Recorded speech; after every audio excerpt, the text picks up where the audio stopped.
So அதனால இன்னைக்கு வந்து நம்ம எதை பற்றி பார்க்க போகிறோம் அப்படின்னா கேமராவோட பேசிக்காக இருக்கிற ஒரு செட்டிங்ஸ் பற்றி பார்க்க போகிறோம். ஸோ அதில் வந்து பேசிக்காக கேமரா எப்படி ஆப்ரேட் பண்ணணும், எப்படி ஃபோட்டோ எடுக்கணும், எப்படி எப்படி இருக்கணும், அது எல்லாமே ஒரு வீடியோவில் அப்லோட் பண்ணியிருக்கேன். ஸோ அதை பார்த்தீங்கன்னா செக் பண்ணி பாருங்க.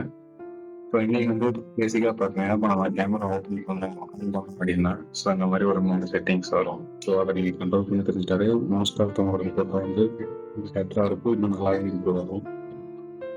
ஸோ ஐஎஸ்ஓ அப்படின்னா என்னன்னா உங்கள் கேமராவோட சென்சார் இருக்கு இல்லையா, ஸோ அது வந்துட்டு எந்த அளவுக்கு லைட்டுக்கு வந்து சென்சிட்டிவாக இருக்குது அப்படிங்கிறது தான் ஐஎஸ்ஓ. ஸோ ஐஎஸ்ஓ வந்துட்டு 100 to 100 அந்த மாதிரி ஆரம்பிச்சு 28,000 32,000 அந்த மாதிரிலாம் வருது. ஸோ நம்ம பேசிக்காக வந்து 100லேருந்து 200 நம்ம வெளியில் ஐஎஸ்ஓஸ் எடுத்தோம் அப்படின்னா நம்ம ஃபோட்டோ வந்து ரொம்ப கிளியராக இருக்கும், கிளாரிட்டியாக இருக்கும், பர்ஃபெக்டாக இருக்கும். பட் இதே ஒரு லோ லைட் கண்டிஷனில் வந்து ஒரு நம்ம ஷேடோ ஸ்கீல் எடுக்கிறோம், இல்லை ஒரு ஈவினிங் ஒரு சன்செட் ஆகிற டைமில் எடுப்போம் அப்படின்னா அந்த டைம் வந்து நம்ம ஐஎஸ்ஓ இன்க்ரீஸ் பண்ணோம்னா நம்ம ஃபோட்டோ வந்து இன்னும் கொஞ்சம் பிரைட்டாக நமக்கு கிடைக்கும். பட் இன்னொரு விஷயம் என்னன்னா நம்ம ஒரு அளவுக்கு மேலே ஐஎஸ்ஓ இன்க்ரீஸ் பண்ணோம் அப்படின்னா ஃபோட்டோ வந்து நாய்ஸ் வர ஆரம்பிச்சிடும். நாய்ஸ்னால் அந்த ஃபோட்டோ இருக்கும் இல்லையா, ஸோ அந்த மாதிரி நாய்ஸ் வர ஆரம்பிச்சிடும்.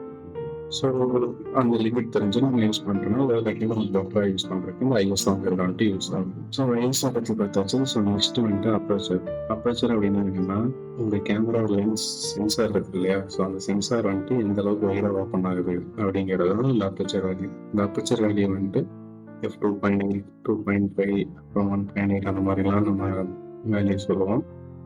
ஸோ இப்போ நீங்கள் வந்துட்டு ஒரு சப்போர்ட் ஃபோட்டோ எடுக்கிறீங்க, ஒரு பேர்ட் ஃபோட்டோ அப்படி பண்ணுறீங்க, இல்லை ஒரு பர்சன் ஃபோட்டோ எடுக்கிறீங்க, ஒரு போர்ட்ரேட் ஃபோட்டோ எடுக்கிறீங்க அப்படின்னா முடிஞ்ச அளவுக்கு உங்களோட அப்பேச்சர் அதாவது அப்பேச்சர் வேல்யூ வந்து 2.8 1.8 அந்த மாதிரி கம்மியாக வச்சுக்கோங்க. உங்களுக்கு வந்து ஒரு நல்ல பேக்ரவுண்ட் ஃபோட்டோ கிடைக்கும். பட் இதே நீங்கள் ஒரு சினாரி எடுக்கிறீங்க, ஒரு குரூப் ஃபோட்டோ எடுக்கிறீங்க அப்படின்னா உங்கள் அப்பேச்சர் வேல்யூ வந்து f11 f9 f8 அந்த மாதிரி வச்சிங்க அப்படின்னா ஒரு ஃபோட்டோ வந்துட்டு நல்லா ஷார்ப்பாக இருக்கும், ஓவரால் நல்லா ஷார்ப்பாக இருக்கும். லாஸ்ட்டாக நம்ம பார்க்க போகிறது வந்து ஷட்டர் ஸ்பீட் அப்படின்னா என்னன்னா இந்த கேமராவோட ஷட்டர் இருக்கும் இல்லையா, நம்ம ஃபோட்டோ எடுக்கும்போது சாப்பிட்றதுல கிளிக்.